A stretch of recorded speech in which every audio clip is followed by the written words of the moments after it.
สบายดีมาพบกับฝนในรายการตำมักฮุงมื้อนี้เราจะมาในหัวข้อที่ว่ามีหยังอยากเว้าถึงแฟนเก่าเอาไปชมไปฟังพร้อมๆกันเลยเจ้ามีหยังอยากเว้าถึงแฟนเก่าบ่เจ้าขอให้เราโชคดีซะหนูก็ยังคิดฮอตคือเก่าจะถ้าแบบเป็นใหม่เจ้ารักก็งามสำคัญอยู่อ่ะ กะขึ้นฮอดอยู่เลยเนาะแต่ว่าเรื่องที่ว่ายืมโทรศัพท์เข้าไปหานะให้แฟนเก่าเอามาส่งเขาแดง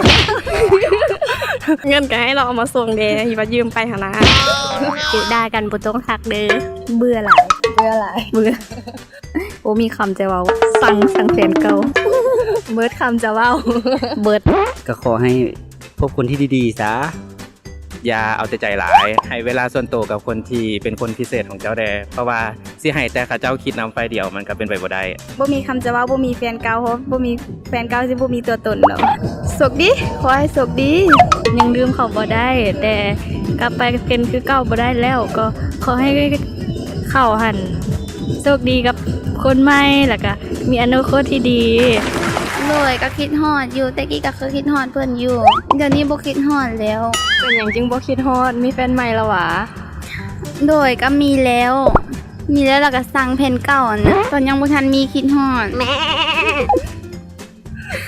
นอกจากคิดฮอดละยังมีคำเว้าเป็นอย่างที่ว่าอยากจะเว้าถึงเราอยู่บ่ ก็ยังมีอยู่แบบเพิ่นทีมค่อยหั่นนะทีมค่อยไปหาแฟนเก่าเพิ่นไปหาแฟนเก่าเพิ่นล่ะเดี๋ยวนี้ก็เอากันแล้วเอาเป็นผัวเป็นเมียกันสินะ มีแต่ว่าให้เพิ่นโชคดีไม่อย่างจังซี่เนาะ โดย ถือว่าเฮาก็ยังฮักเขาอยู่ยังเป็นห่วงเพิ่นอยู่เนาะ ก็ยังห่างยังเป็นห่วงอยู่แต่ที่หนึงก็สั่งเพิ่น ถือว่าในความรู้สึกเขาตอนนี้หั่นยังฮักอยู่หรือว่ากลายเป็นคนที่ว่าธรรมดาไปแล้วบ่รู้สึกหยังแล้วหรือว่าจังได๋ เดี๋ยวนี้ว่าก็ธรรมดาก็บ่ได้รู้สึกหยังก็คิดฮอดอยู่ ถือว่าอันคิดฮอดนี่ถือว่ายังฮักอยู่ได้อะเนาะ ก็คิดฮอดแบบก็คนเคยรู้จักกันสินะ คิดฮอดอยู่แต่ว่าแบบติดหน้ากันเราบ่ต้องทักถ้าทักแล้วสิได้คิดฮอด ก็เรื่องนั้นก็เหลือสิเป็นเพียงแต่หมู่คู่หั่นแหละเนาะเจ้า ถ้าเรากลับมาขอขึ้นดีให้เป็นคือเก่าจังซี่เฮายังความรู้สึกของเฮายังจะกลับไปเป็นคือเก่าได้บ่ เรื่องนี้น่าจะบ่ละ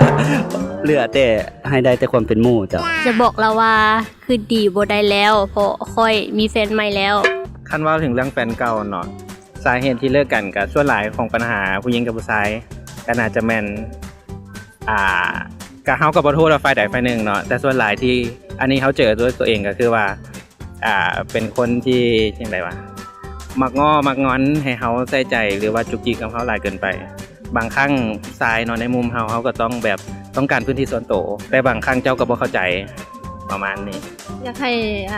มีความเข้าใจหลายขึ้นกว่าเก่า ประมาณนั้นเจ้าแต่ก็คือคันเหตุผลว่าสิกลับมาหากันก็คือว่ามันเป็นไปบ่ได้แล้ว มันบ่มั่นคงดอกคำว่าแฟนนะเฮาบ่ฮู้จักตัวตนที่แท้จริงของเขาหั่นนะ